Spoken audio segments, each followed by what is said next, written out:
Awesome. Well, welcome to everybody. This is Irrational Labs membership event number 4. And you are here now, and you are in for a treat as usual. Today is behavioral science and the big financial challenges, savings and taxes. Hopefully you all got yours in this week if you're in the States or filed an extension. Our showcase speaker is Dr. Isabel Macdonald today. She is going to melt your brains with her knowledge of economics and savings and taxes. So put your seatbelts on and get ready because it's going to be fun. But before we go into that, most of you have seen this membership schedule. It's getting fleshed out more and more every week. So next week is another thing about time and money windfalls with Colin West. He's a postdoc up at the Rotman School of Business in Ontario, Canada. And he also is an Irrational Lab scientist. We added a new one on May 6th. We're going to do an article club. This is a new format. So Lindsay Juarez, she's going to talk about sludge identification and solutions, which is not as gross as it sounds. This is sludge, the opposite of nudge, as opposed to things you might find in your plumbing. On Wednesday, Evelyn Gosnell is going to tell her journey to becoming a behavioral scientist. She is our managing director, or one of them. On May 27th, it's saving versus spending in household budgets. It's an encore performance from Colin. It's based on some field research he's done. Friday, June 3rd, using BSci frameworks within any organization. That's with Pauline Cabdis. And then better questions with behavioral science, but also with Pauline, another one of our IELTS scientists. So we're excited about the slate of stuff that is up ahead. We hope that you'll join us. We are, as I think I told you, we're in the process of moving to an LMS, so learning management system for our events, but I'm still doing a few sales calls. So we are going to continue to be low tech. We'll be Slack and Google Cal invites, which is fine. You're all here. That's the important thing. We get it recorded and it is shared. So lots to look forward to. Remember, some events will be pop-up. Most of them will be scheduled, right? So I'm not sending the calendar invites way in advance yet. I'm going to do that when we get to the LMS situation. So just kind of watch your inbox for excitement. But speaking of excitement, Isabel, let me tell you about Isabel. She holds a PhD in public policy from a place you may have heard of called Harvard University, which she has a specialty in behavioral economics. She's passionate about how deeper understanding of economic and psychological forces can guide the development of technology tools for social good. She's worked with financial institutions, NGOs, and government agencies to implement large-scale experiments, really large-scale, huge. You need to talk to her about this during the Q&A. Her work is fascinating. Total sidebar, went off the script, but really, you should know this. As well as to develop tech products that help users achieve their financial and professional goals. Previously, Isabel was a consultant in the talent practice for Mercer Consulting. In that role, she advised Fortune 500 companies on developing talent pipelines, HR analytics, and compensation strategies that maximize employee motivation and productivity. In addition to her work at Irrational Labs, she also holds a postdoctoral research position at the Haas School of Business at UC Berkeley. Her current research, again, ask her about it in the Q&A, explores how mobile apps help teachers implement remedial education and how blockchain and crypto-backed wallets can advance financial inclusion globally. So, like I said, this woman is the real deal. Not only that, she's a wonderful, kind, and friendly person. And whenever we have our retreats, she's also the world's greatest hostess. You should know that. So if this were live with humans, she would be feeding you the best snacks ever. So BSci and the big financial challenges about savings and taxes. It's Isabel, it's you, it's us, it's Irrational Labs. I am going to stop the screen sharing and hand this over to Isabel. So take it away, Dr. Macdonald. Fantastic. Well, thank you for that glowing intro, Ryan. I appreciate it. And thank you to you all for spending a bit of your Friday morning to learn some behavioral science with us. We're so excited to have you. So today I'm going to be talking about how to impact people's financial behaviors. This is my academic specialty, what I do my research on. It's also a big focus of how I work with clients at Irrational Labs. And the first thing to note about changing financial behaviors is it's really hard. I think we know this all from personal experience. For those of you who have worked in this space, you're really familiar with it. But we can think of kind of two different ways in which this is difficult. First, there are these kind of small tasks that we need to do on a regular basis that are difficult. So things like savings. We have to think about this every month, right? Are we spending money on things we want to do now, or are we saving for the future? There are also these kind of one-time or once-a-year tasks that are also difficult to do, and we'll try and push them off as much as we can. So things like filing taxes is absolutely something that we will procrastinate as much as possible. So I think today we'll be talking about these two particular areas, but really we can think of these as representative of a lot of different ways in which behavior change is hard. If we think about the health space, for instance, we have things that are difficult to do on a regular basis, such as exercise, eating healthy. We can also think of these kind of one-off or rare tasks, such as getting cancer screenings. Colonoscopy is also something that we'll push off as much as possible. I'm going to ask if we can mute. Oh, I have the power to just mute people. So I will exercise that whenever possible. Nicely done. Nicely done. Thanks. So yeah, I think if you are in the financial space, we'll be giving you a lot of things you can take away directly today. But if you work in a different discipline, you can think about ways that your own work might apply here of small, regular tasks that are hard to get people to do, as well as these one-off tasks. So think about how this really applies to your work and perhaps to your own life.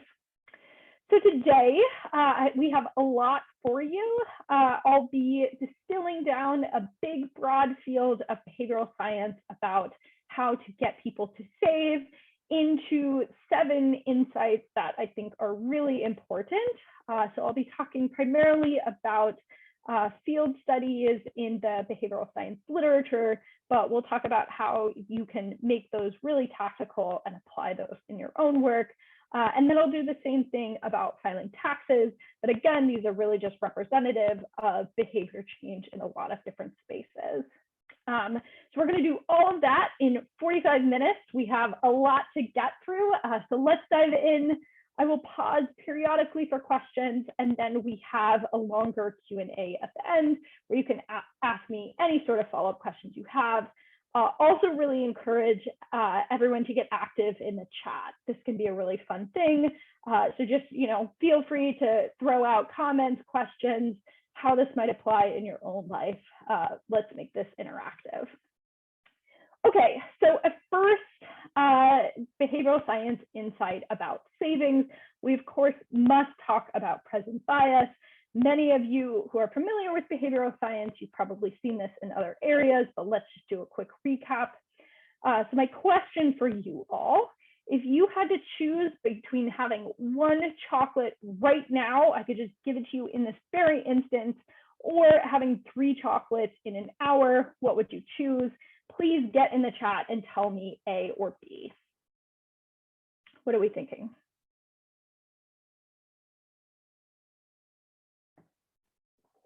Okay, Sarah says now, she's going A. All right, we have a few other people saying B. Maybe you're trying to demonstrate to us that you have fantastic willpower, and kudos to you, but I'm with some of these other people saying A of it's Friday morning.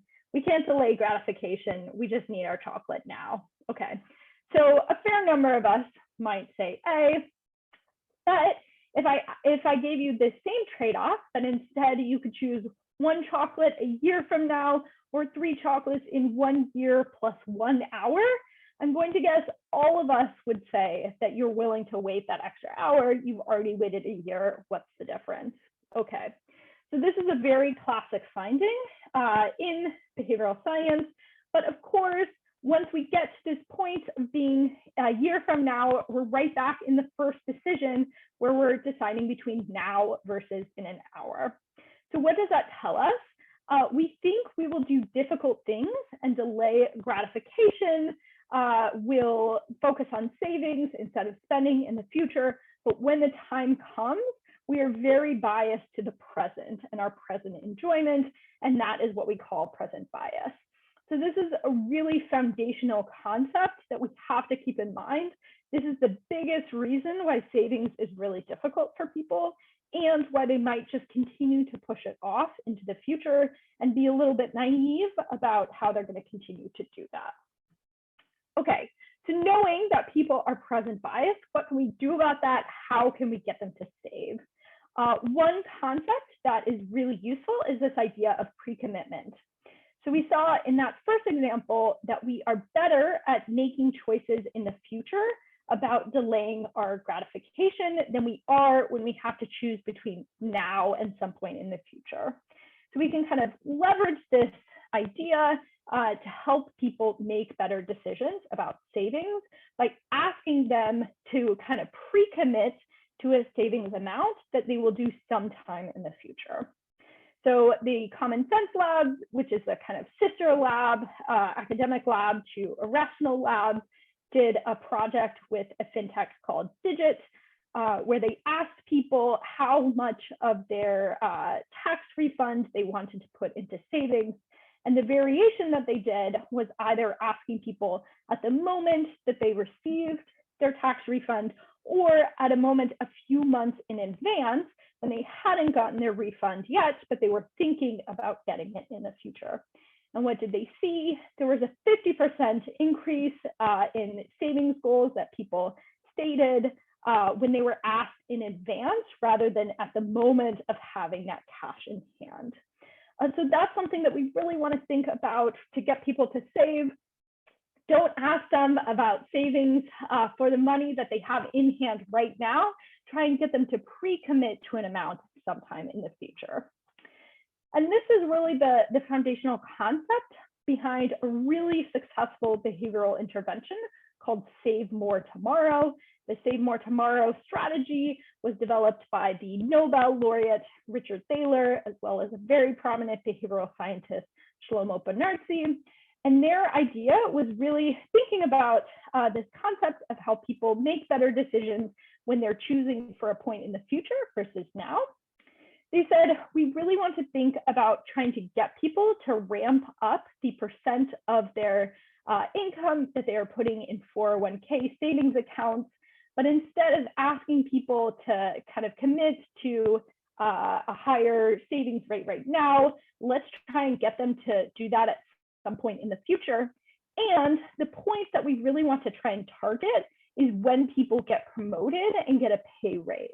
Because they're going to see a boost in their income, we can allocate some of that boost into savings, some more, right?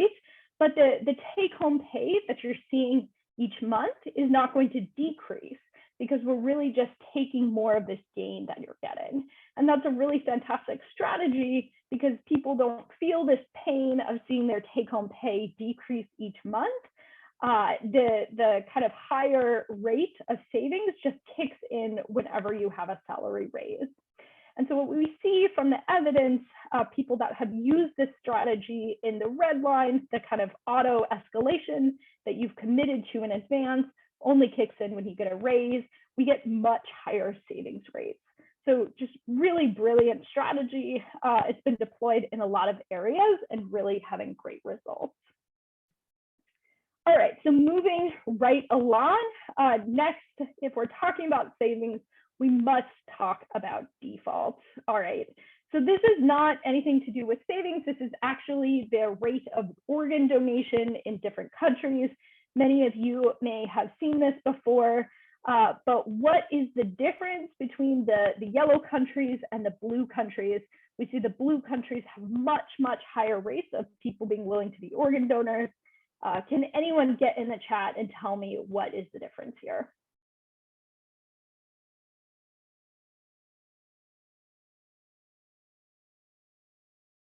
Default choice, Sarah, you got it, fantastic, all right. So of course, the yellow countries require you to opt in. The default is that you are not an organ donor versus the blue countries, the default is that you have to opt out. And this, I think, is one of the most powerful graphics in behavioral science. I will spend my entire career trying to get effects of getting people to save more, getting people to do hard behaviors. I will never find any invention that can be quite as successful as default in really creating change. These are such dramatic differences across countries that otherwise seem pretty similar, right? So a very similar thing that we've seen with savings rates, when employers require you to opt in versus opt out of a 401k savings plan, for example, when you have to opt out, by some measures, there's a 75% increase in participation. So this, I think, has been one of the really big victories for behavioral science over the past couple of decades. There's a huge difference in now most employers actually ask you to opt out.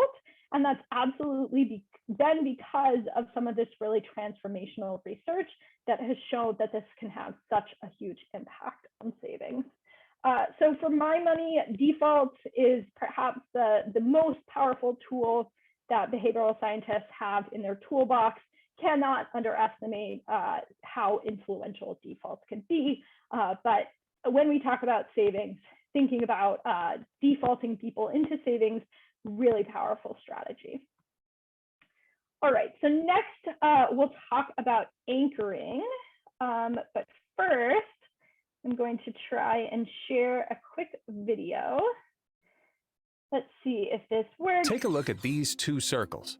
They are the same size, but when you surround the circle on the left with larger circles, it looks small in comparison to the circle on the right, surrounded with small circles. Now, you might be thinking to yourself that you can compare the circle on the right to the circle on the left, the middle circle on the right to the middle circle on the left. You can't. The circles nearby are influencing the relative evaluation. And it's not just with circles. We are always looking at the things around us in relationship to other things. We compare televisions with other televisions, dogs with other dogs, wines with wines, even lovers with other lovers. But while we are good at comparing things that are similar, we have a lot more difficulty comparing things that are not. It's a bug in our way of processing the world that can make us do irrational things. All right, perfect. So this being Irrational Labs, we of course have to call on Dan Ariely whenever possible to help make some brilliant points about behavioral science. So in that quick video, which by the way is a kind of video illustration, it's from a video series for Dan's book, Predictably Irrational. So for those of you who are more visually inclined, absolutely, you can go look that up. Some really just fun videos to drive home behavioral science points. But as we saw in the video, absolutely everything we think about it relative to other things. It's hard for us to determine value in isolation. We're going to compare that to things around it. So this is very much related to a strategy that you can use to kind of leverage that theory of relativity. It's called anchoring. So let's look at this pricing example that we have here. We know that we are going to think about everything relatively, and the anchor is often the first piece of information that we see, and it has a big impact on how we think about value. So here, if we start at the left, the first price that we're going to see, $2.99 a month, that seems pretty expensive, right? But then we might anchor on that as our reference point and compare that to the standard price of $14.99. Now it seems pretty reasonable, right? But if we didn't have that premium option in there serving as an anchor, then I don't know, $14.99 a month might seem kind of pricey. We're not quite sure how to think about that. So anchoring is also a strategy that we can use to get people to think about savings.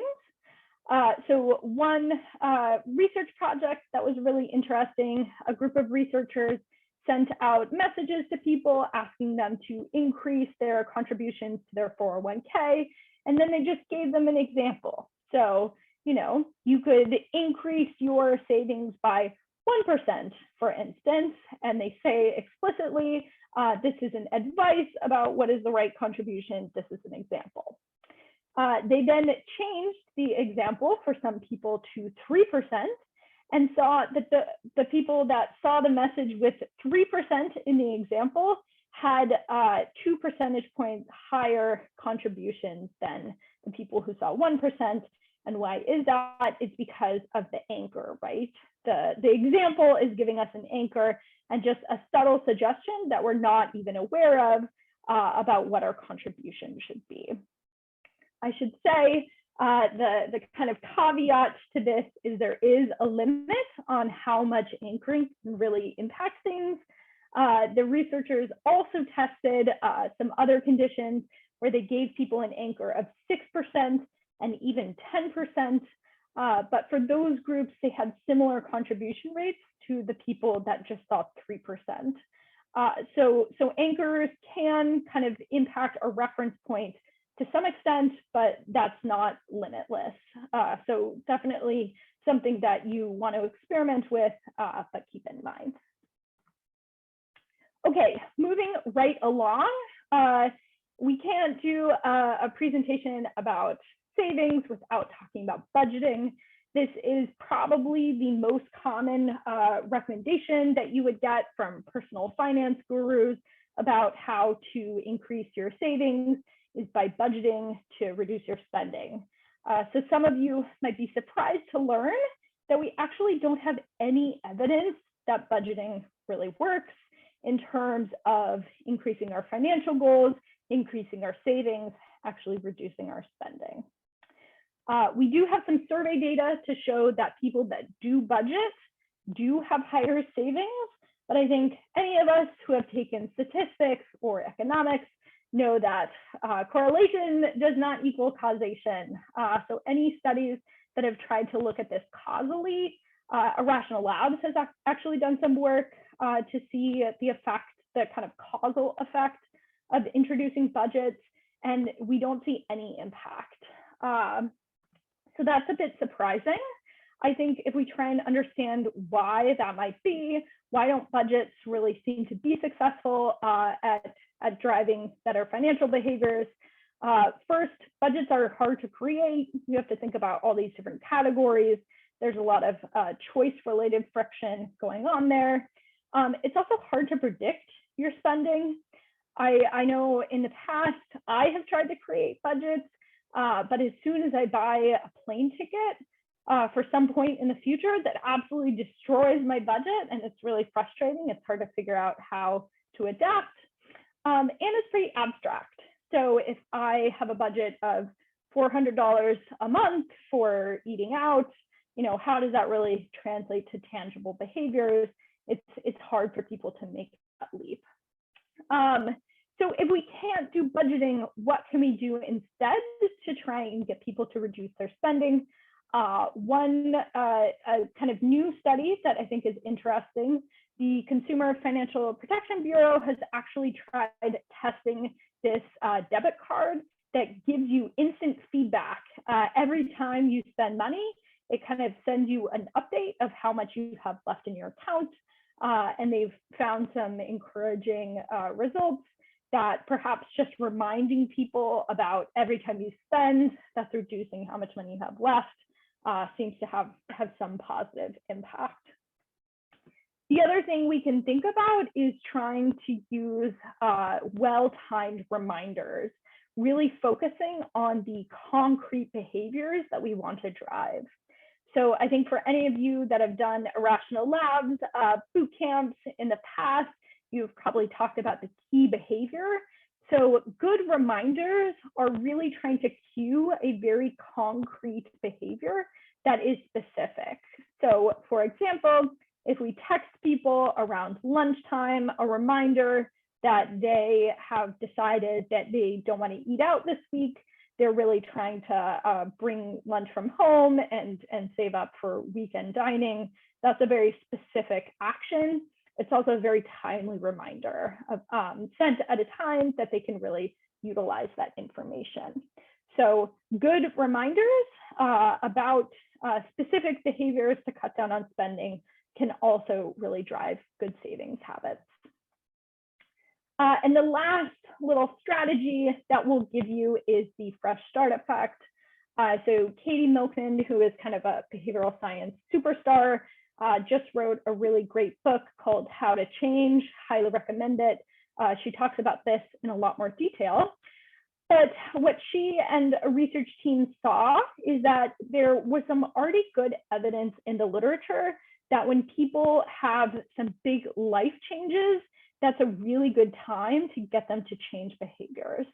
So when you move to a new place, when you start a new job, you're kind of breaking up your routines, that is a great time to start saving, great time to start working out, because people can't just be doing what they're regularly doing. It's really a time where things are getting shaken up.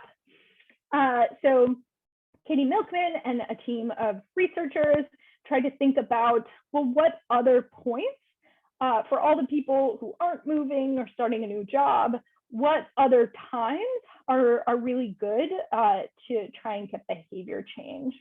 And they focused on this idea around fresh starts, of what are times of the year that feel like fresh starts for people. Can we get them to save more? What they found is that by trying to prompt people into better savings around their birthday or around New Year's, actually had a 30% increase in people's responsiveness to these messages. So I think we can think about that for savings, but also for a big variety of behaviors, trying to find fresh starts throughout the year, things like New Year's, first of the month.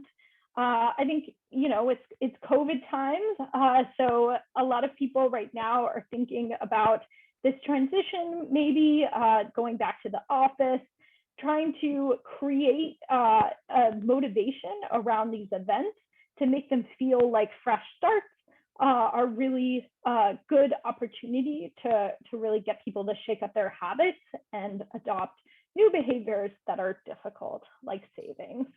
Isabel, I just wanted to jump in. The Apple Card, when you sign up for it, which I did a while ago, they're like, just so you know, the first of the month is always the billing cycle for everybody ever for eternity, right? So they made a very clear decision to have that fresh start thing and the billing be very clear on the first. So Apple often hits it out of the park with those little design moves. Very interesting. Yeah, I mean, I would say that the best time for you to get billing statements is right when you get your paycheck, because then you can just immediately deduct things from your paycheck and you don't have to think about it for the rest of the month. So that's really fantastic for everybody that gets paid on the first of the month, which I imagine is a lot of people. But if people get paid at another point, then giving them some flexibility to adjust that might be better. So there's my quick feedback as a behavioral scientist to Apple.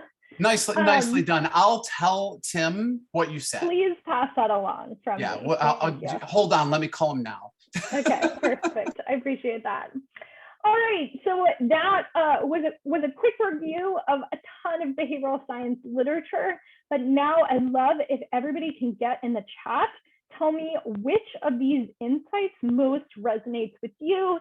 And as a kind of bonus point, if you can think about a potential application of these, either to your professional life or your personal life. So everybody get in the chat and tell me what is your favorite of these behavioral science of savings insights so far.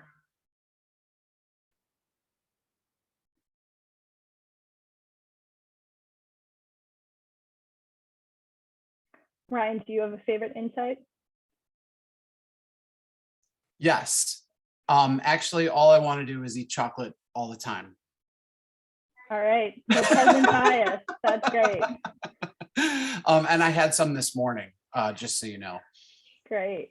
Because everybody needs it for breakfast. Wow. Okay. So I think we're really seeing a huge range of people seem to connect with a lot of different ones throughout. So I'm glad we're getting coverage and serving up insights that seem to work for different people. Yeah, number 6, number 7, fantastic. Okay, so continue to think about how you can be applying these to your own work or to your own life. But of course, this is just a start. This is just savings. We have 7 more insights for you around how to get people to do one-off tasks, such as filing their taxes, which we know that we are apt to push off as much as possible. So the first insight, talking about taxes, we must talk about procrastination. But one research finding that I find fascinating about procrastination, a team of researchers recruited a group of students and sent them mobile surveys throughout the day, just collecting information about what the students were doing, how they were feeling in that moment, and how they predicted they would be feeling at different points throughout the day. And what they found was when students were not studying, when they were putting off studying, their expectation of how they would feel while studying was that it would be very stressful, it would be unpleasant, it would be confusing. So they really had this strong sense of dread about how it would feel to study. In reality, when they were actually studying, they felt pretty meh. So what does that tell us? Our expectations of things that we don't want to do and that we're procrastinating on is often much worse than the reality of once we're actually in that state. So our kind of takeaway, often we just need to get people started on these difficult tasks, such as taxes, to get over this hump of procrastination. So what are some strategies we have to get people started? One thing that we definitely want to talk about is action plans. So this is most commonly associated with the researcher Todd Rogers, who I studied with at Harvard, just really interesting researcher. But Todd, during his graduate studies, had spent a lot of time thinking about how to get people to vote. And when you ask people who said they wanted to vote, who didn't vote, what happened? The most common response that you get is that people just forget. And that's really frustrating for people who are really passionate about getting people out to vote. They think, how is this possible that people are just forgetting to do this really important civic behavior? But as we think about it, voting isn't something that we do on a normal basis. We have to get to the polls, we have to shake up our schedule often, and that can be pretty difficult. So what Todd and a team did is they randomized some people as part of a Get Out the Vote campaign, just went to ask people, are you going to vote? And they compared that to a different script that they gave these volunteers, where they asked people to make an action plan about how they were going to vote. So when are you going, with whom? Are you doing this before or after something else? Trying to get people to get more detailed about what their actual plan is to vote. And what they found was a 4% increase in voter turnout just by using this slightly different script. So that is enough to sway elections. That is a huge impact in voter turnout just by getting people to make more specific action plans. So this implementation decision idea, I think, is really important and could be key to overcoming this procrastination hump for things like taxes. So how might we apply this in the financial space? Asking people to get tangible about when they might be wanting to do their taxes, kind of cueing a specific time that they're planning on it, and trying to get them to share with others as much as possible what those plans were. This is part of the secret of the voter study, is just vocalizing your intentions to someone else. It functions a little bit like pre-commitment that we saw in the savings domain. Just getting people to say what they're going to do just kind of locks them in a little bit more to that behavior. So absolutely something we can think about. Next, when we talk about taxes, we have to talk about deadlines. So as we take this graph of when people filed their taxes, we see a huge increase right before tax day, as well as right before the day when extensions are allowed.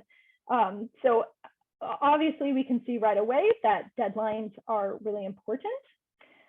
Something that's interesting, a result from the behavioral science literature, is around self-imposed deadlines. So Dan Ariely actually was really frustrated that some of his students, who were just brilliant students, seemed to be missing the deadlines to turn in their work. They were leaving things to the last minute, maybe at the very end of the year, and they weren't doing as well as they could. So Dan tried an experiment with his own students, where half of the students, he said, okay, you have 3 big assignments throughout the semester. You can all just turn them in at any point, but they're all due on the last day of the course. With the other half of his students, he said, okay, you all have a choice to make. You can choose what deadline you want for each assignment. So if you're a kind of standard rational economist, you might say, okay, well, you should definitely just choose the end of the term, right? Because then you don't run the risk of having any punishment if you don't make your self-imposed deadlines. But in fact, most students actually chose deadlines sort of evenly spaced throughout the course. And lo and behold, those students had higher performance and greater satisfaction by self-imposing deadlines. So that's something we can also think about for difficult behaviors that we know we're going to procrastinate. Can we allow people to self-impose a deadline? And can we kind of help enforce those deadlines? So maybe I want to set a deadline of March 1st to do my taxes, and I'm going to have a friend kind of punish me in some way if I don't actually meet that deadline. So also a key strategy to think about these difficult behaviors. Next, we again have reminders, also really powerful for these one-off behaviors in addition to savings. But I do want to talk about one of my favorite studies in behavioral science. So Katie Milkman, Todd Rogers, we've talked about both of them. They did a fun study of trying to get people to use a coupon at a cafe in Cambridge, Massachusetts. For half of the people, they said, okay, remember when you check out, you have this coupon option you can use. And then for half of the group, they said, when you get to the register, take a look out for this little mini alien, and then remember that you have a coupon that you can use. And what did they find? There was a big increase in people actually using the coupon when they gave them this very specific cue of look out for the alien. So how could we apply that in the tax domain, giving people a very specific cue about when it's time to do their taxes? So maybe we say, when you get your W-2 in the mail, that's a great time to do your taxes. Maybe somebody has a birthday early in the spring, and you can give yourself the birthday present of doing your taxes early and not facing a penalty for filing late. So thinking about very specific cues can really increase the impact of reminders. So those are some strategies to get people started on these difficult things, such as filing taxes. Then we want to think about, once we get started, how can we actually keep people going? So I want to delve a little bit into an area of psychology that I find super interesting. It's called task boundaries. So we as humans are very primed to think of things as tasks that are kind of discrete in our mind, but in fact might include a lot of subtasks. So for instance, one task that I strongly dislike in my household is doing laundry. But once I get started on folding, one load of laundry, I'm very likely to continue and finish up that task, even though that task actually includes a bunch of small subtasks, such as, folding the pants, hanging up the things that aren't dry yet, all of these things, right? But once you kind of get started, your brain has a very strong psychological urge to actually finish up that task. So how can we think about that as applied to taxes? we really want to think about where the boundaries are that people might face, and think about understanding how once they get started on one specific section, they have a strong drive to complete it. All right, and so then when we see that people are completing a section, we want to make it really easy for them to start into a new one. So I think anyone who's used TurboTax before, the software does a pretty good job of this. Once you finish one kind of difficult section, the next start of to continue on to a future section, they'll ask you some pretty easy questions that compels you to keep going. And it's almost like fun. It's like clicking these buttons. You feel like you're almost completing a game. So they're really using task boundaries to their advantage, knowing that once people start into a section, they're likely to follow through and complete it. The other part of the completion process that we want to think about is this idea of the peak end rule. So as we look back on activities that we have done in the past, how we actually feel about them is really impacted by two moments. The peak, which is kind of the emotional, most intense, salient part of the experience, and the very end. And behavioral scientists have realized that you can leverage this to really impact people's memory of how pleasant or unpleasant an experience was. So one of my favorite studies involved colonoscopies. Some researchers introduced a kind of 3-minute segment at the very end where they were just asking questions. It was very kind of mild. There wasn't any discomfort. And then they asked people a little later to reflect back on how painful or unpleasant the colonoscopy experience was. And what they found is that when you added this little segment at the end, people actually remembered the entire experience as being less unpleasant. So how can we think about that with regard to an unpleasant behavior that we have to do not that often, but potentially on an annual basis, such as taxes, really kind of optimizing the post-tax experience of maybe getting people to do a little celebration, kind of congratulating them for reaching the end. That is very likely going to impact their memory of the entire experience, such that when they have to do that again in the future, it'll be a little bit easier.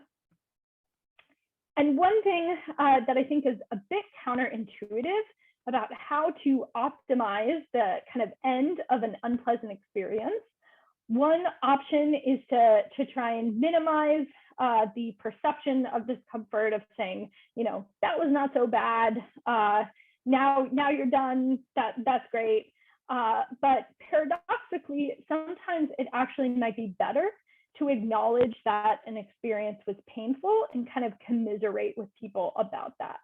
So Irrational Labs did a study just involving a tedious task that people were completing on MTurk, which is a kind of survey software. And what they found is that people remembered something as being less unpleasant and had higher satisfaction when you sort of commiserated with them about how tedious the task was. People feel seen when that happens, and it makes a painful experience feel more shared. So that is surprisingly often a better strategy. Don't pretend like the pain didn't happen, just acknowledge it and kind of share in that pain. Humans are very social creatures, so often that is what ends up being the best approach. So here are our 7 insights about taxes. And again, if everybody can get in the chat and tell me what was your favorite insight about taxes, and bonus points, how might you apply this to financial behaviors or to any other behavior that is difficult to get people to do.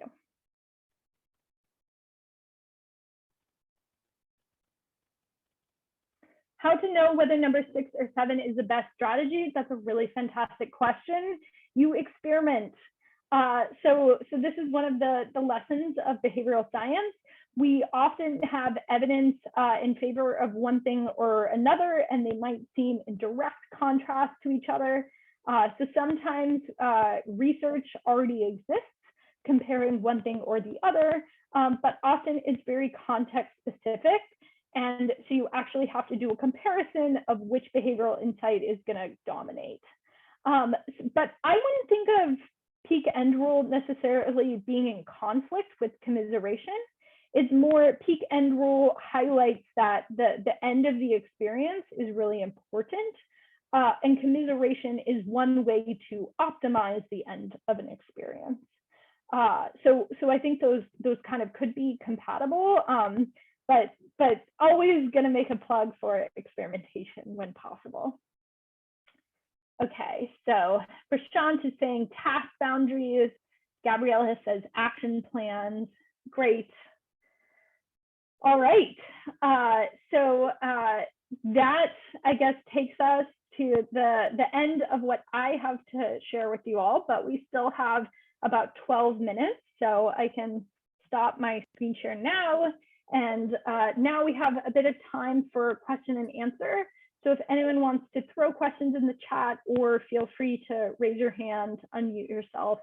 Would love to hear any questions about research, or any questions for a behavioral scientist. Happy to spend time however would be useful for you all. Yeah, and I just wanted to jump in and say, first and foremost, thank you. And I was fielding some chat stuff over on Slack. I think it's important to know that, like, I think going forward, we may code talks as like, level 1, 2, or 3. We try really hard to make these applicable for broad audiences. So we start with the greatest hits, and then we go to the deep cuts. So if some of you have seen the chocolate example, we use it because it's one of the most important examples ever. And then we kind of go into the more interesting wrinkles and new things, like I saw a lot of people responding to the commiseration piece. So I think that was some really cool feedback. I think we will kind of level this stuff up, but this session in particular was really designed to be broad and introduce you to these huge principles that one needs to keep in mind. So hopefully you screenshot those 2 slides, and if you haven't, I'll have to put them together with the tips. So with that, anybody? Oh, I have one hand raised here. Who is it? Wait, where did your hand go? And maybe we'll take. I think Sharon might have beat everyone to the punch by throwing a question in the chat. Nice. About okay. Do accountability partners help? Absolutely. So I think this leverages 2 concepts in behavioral science. First is that we are so social. We're so impacted by people around us. And then the second is this idea of pre-commitment. So some of you might have heard there's this website developed by an economist, Dean Carlin. It's called STICK. And it's really to help people try and reach their goals, whatever they may be, and use this idea of accountability partners. So you appoint a person to be your kind of monitor for whatever your goal might be. Maybe it's to save more, maybe it's to quit smoking, whatever it is. And you also decide on a punishment. Often it is something financial, where maybe you have to pay a financial penalty to make it even more, raise the stakes even higher. Sometimes they make it that you have to donate some amount of money to a cause that you really disagree with. And then your accountability partner is monitoring you and can enter into the website if you reach your goal or not. And then they kind of handle the financial transaction. So good research on that. It's a fun idea. And yeah, absolutely, accountability partners can be really effective. So Dr. Summers, and Rick, we'll get to your question because that's a really good one too. But Moira, you're up. Thanks. I was just thinking about the peak end rule from my work as a neuropsychologist with phantom limb pain. And what they found was that if before people went in for an amputation, if they had a period of pain relief where they could not feel any pain in that damaged limb, and then they had the amputation, they had very little phantom pain afterwards. And so it just makes me think that some of this stuff may be built in at the kind of neuronal level about what it is that we remember. Super fascinating. I love that connection from one area of research to behavioral science. So really appreciate that comment. Yeah, thank you. Thank you. So Prashant Iyer, did I say your name right? Yes. Yes, nice. So firstly, thank you so much, Isabel, for this talk. It was super wonderful. So I work as a designer and I design software. So task boundaries was especially interesting to me because generally when you design software, your product managers optimize for clicks, whereas what you are telling me is you get people to start something and like have them click through mundane things in order to have them continue to do the task with the hope that they'll finish it. So how do I kind of like balance the traditional approach to building software with these insights from behavioral science? Yeah. So I think the click thing is interesting. I think a lot of designers have learned the lesson that number of clicks, number of pages, you want to minimize that however possible. But I think there's a lot of interesting behavioral science insights that's not always the case. Credit Karma actually did an experiment looking at directly this, where they compared having a bunch of form fields on one page. So you just had to fill out that page and click ahead, and it was, fewer pages to click through. They compared that to breaking up form fields onto multiple pages, which increased the number of clicks. And actually that latter approach got better click-through rates overall. So it's interesting, just minimizing clicks is not necessarily the way that we want to go. Drawing on some of these insights about when do people feel motivated to continue, I think is really valuable. And so probably the underlying behavioral insight behind that is when people see a very long page of form fields, that just can feel pretty daunting for them.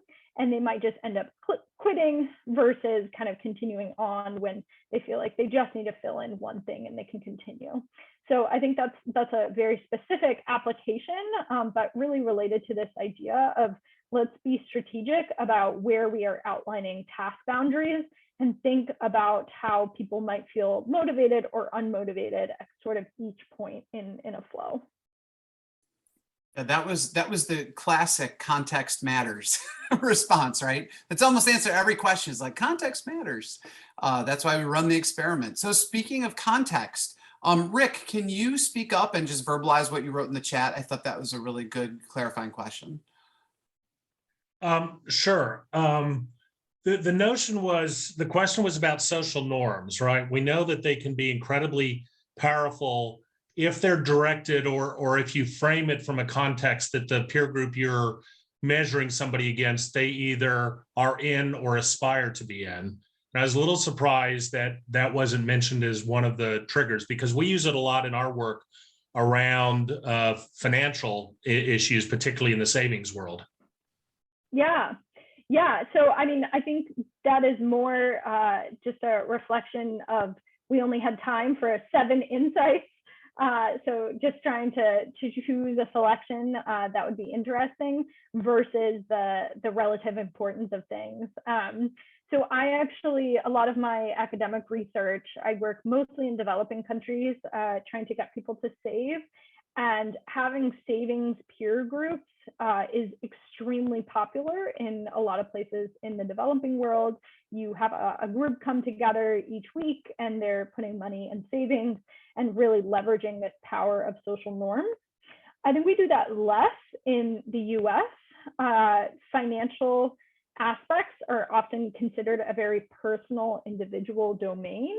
And we are less apt in our culture to really be leveraging the power of social norms. But I think there's some interesting developments of trying to bring lending circles, peer-to-peer lending, social accountability, some of these practices that have been really successful elsewhere in the world into the US. So that I think is really important. You also mentioned this aspect of peer comparability. That is super interesting. There is one research project from John Bashir's, who is one of my research advisors at Harvard, looking at trying to leverage peer effects to get people to save. And they actually found that it backfired. And part of the reason that it backfired is when relatively lower income employees were shown savings rates for who they perceived as higher income employees at the same company, they actually, it disincentivized them from savings because they felt like this peer group isn't really comparable to me. There's no way I can save like these other people are saving because our financial circumstances are just different. And so it actually decreased savings. And that was super surprising, but I think speaks to the importance of making sure you use peer comparisons to a group that really feels like the specific person you're trying to influence. I need to feel like the comparison is to somebody like me in order for it to impact my behavior in a positive way, I guess. All right, so maybe one more question, Ryan? Yeah, and I was just going to say, I did a quick Google on the Bashir peer study. You're going to have to send that one to me and we'll send it with the recording. It didn't, cool. I didn't Google well enough. One day when I'm older. Oh, Gabriella, yes, ask your question. Yeah, thank you, Isabel. I just have a question. Is there any study about the trade-off of the present bias? You know what I mean, that $5 today and $7 tomorrow or 20 tomorrow. So how this present bias power would be faded with this trade-off problem? Yeah, so this is actually, it's very individual specific. So we typically as researchers don't think of somebody as present biased or not. We think of what is your level of present bias relative to other people. And how they test that is just by giving people a bunch of trade-offs of, would you like $1 today or $1.10 tomorrow, $1.15 tomorrow, $1.07 tomorrow? Where do you kind of flip from one to the other? And I can use that as a kind of measure of your individual level of present bias.